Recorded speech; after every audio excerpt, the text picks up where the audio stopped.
अस्सलामुअलैकुम वरहमतुल्लाहि वबरकातुहू। मैं उम्मीद करता हूँ कि मेरे तमाम सब्सक्राइबर और व्यूवर्स ठीक होंगे।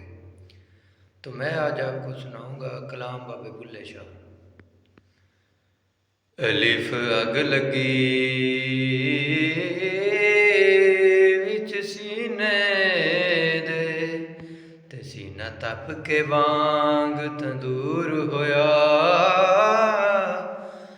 उत्ते कुछ लोकां दियां तां ने मार दिता ते कुछ सज्जण भी अखीं तू दूर होया।